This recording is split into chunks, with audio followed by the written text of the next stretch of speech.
जागा ठेवा म्हणजे इकडे जरा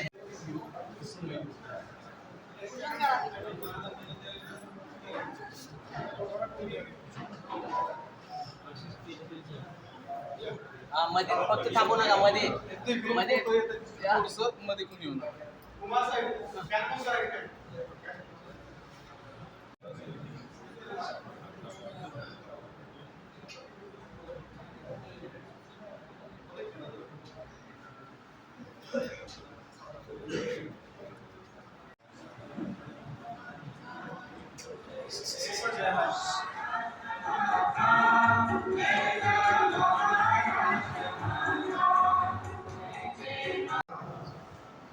आजचा कार्यक्रम सुरू व्हायला तांत्रिक अडचणी बरोबर सुरू झालेला विकासकामावर पाळले जाणारी औपचारिकता या थोड्या बाजूला ठेवून डायरेक्ट मोठं सुरू करतो. माननीय श्री बाळकृष्ण शंकर देसाई आपल्या लोहार सुपर समाजाचे ज्येष्ठ समाज बांधव यांचा सत्कार माननीय श्री नरेंद्र लोहार आप्पा कराड यांच्या हस्ते होतोय.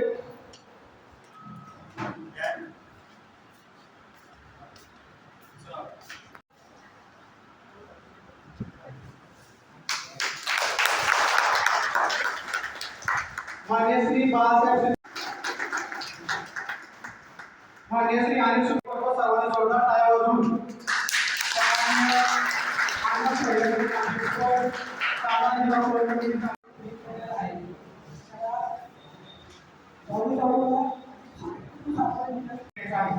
कृपया व्यासपीठ सर्वांसाठी खुला आहे. कोण येते गुरुजी स्वतः बाबा आलेले आहेत.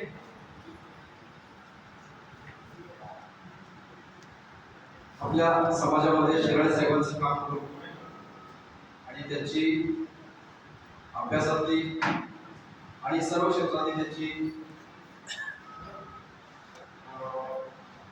त्याचं हे बघून त्यांना सचिवपर्यंत जाहीर होत आहे त्याला मी अनुभव देतो.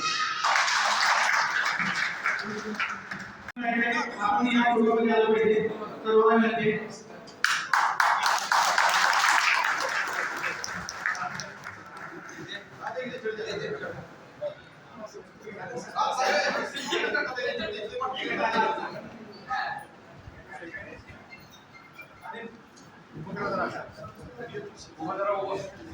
इकडे बघा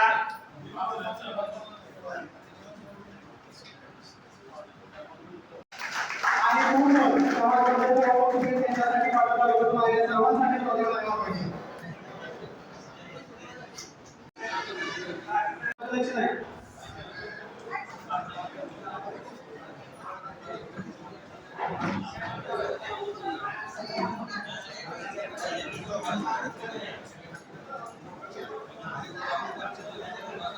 माननीय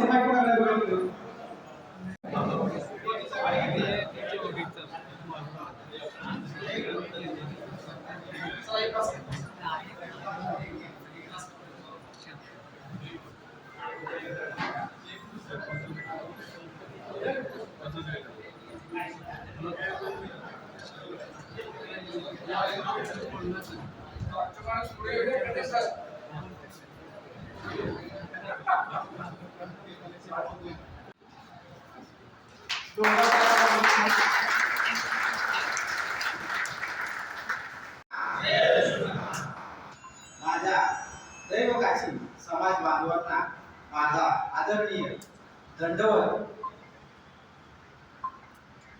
आज आपण ही तुमचा जास्त वेळ घेणार नाही, व्यासपीठाचाही वेळ घेणार नाही, माझ्या पुढच्या तुमचाही जास्त वेळ घेणार नाही. थोडक्यात महत्वाचं आज आपण सातारा जिल्हा कोर कमिटीच्या माध्यमातून आज आपण सर्वजण एकत्रित येत आहोत. एकत्रित येण्यासाठी आपण खूप कष्ट सर्वांनीच प्रयत्न केले. माझे एकट्याचं यश आहे याच्यामध्ये मुळीच काही करते नाही, सर्वांचं यश आहे आणि सर्वांच्या यशाला आज खऱ्या अर्थानं जर पूर्ण ती फुलाची पाकळी फुललेली असेल तर तुमच्या सर्वांच्या आशीर्वादाने ती पाकळी फुललेली आहे. आज कोर कमिटी घडत असताना मूळ उद्देश आता जे काय घडलं, कुणी घडवलं, काय घडवलं, तो मूळ उद्देश मी बाहेर सर्व मांडला. तो प्रत्येकाने वाचावा आणि ध्यानी घ्यावा. आज जिल्ह्यामध्ये 8 ते 9 संघटना आहेत, परंतु आज आपल्या बरोबर 2 संघटना प्रामुख्याने प्रामुख्याने आपल्या सोबत आहे. त्या 2 संघटनेमध्ये पहिले जर काम कोणी केलं असेल तर पंचवर्धन सामाजिक विश्वकर्मा संस्था याचे आभार मानेन आणि खूप खूप धन्यवाद देईन की आज त्यांच्यामुळं हा भाग्योदयाचा दिवस चैत्र पाडवा झाल्यानंतर रामनवमीचं औचित्य साधून उद्या येणाऱ्या हनुमान जयंतीच्या मधोमध आपण या 3 कोर कमिटीचा साजरा करतो. बंधूंनो, सांगायचं म्हटलं तर भरपूर काय आहे, परंतु मूळ उद्देशाला मला जर हात घालून काय सांगायचं, कोर कमिटी आपण का स्थापन करत आहोत. जर आज त्याचा प्रामुख्याने जर विचार केला तर आज आपला समाज 10 दशकापासून आजचं दशक जर पाहिलं तर 20वं दशक आहे. म्हणजे सर्वसाधारण आपण आजच्या तारखेला 18 दशक झाली तरी आपली इतिहासात नोंद आहे का? मला यावरून सांगावं लागते तर आपला माणूस प्रत्येक जागेवर आजपर्यंत पोहोचून राहिलेला. कुणालाही कशाचंही काहीही पडलेलं नाही. जिवंत उदाहरण का मला हे सांगावं लागतंय. दशकाहून दशक उलटली, छत्रपतींचं स्वराज्य आलं. छत्रपतींच्या स्वराज्यामध्ये तुम्ही काहीच कर्तृत्व केले नाही, कारण इतिहासातच तुमची नोंद नाही.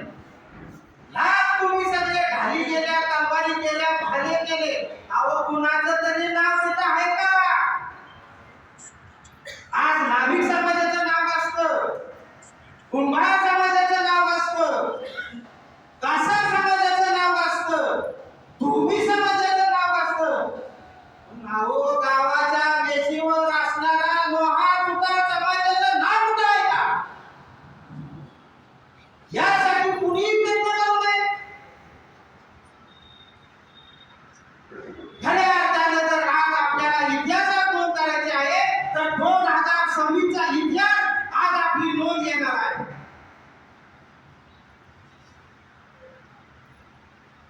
ही का नाही? अहो वाटतं तरी बोला की इतिहास नोंद ही का नाही? अहो एका मुखानं बोला ठेवला का? तुम्हाला वेळात वेळ काढण्यासाठी वेळ द्यावा लागेल. राहिलेला वेळ आम्ही देतो, आम्ही मोकळेच.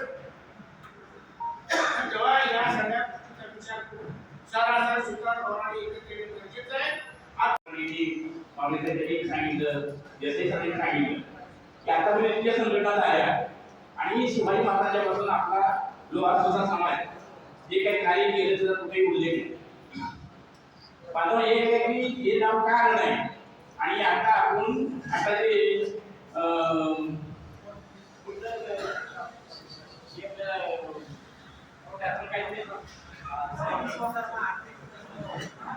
आर्थिक विकास महामंडळ आपल्या समाजाला विश्वकर्मा असं दिले.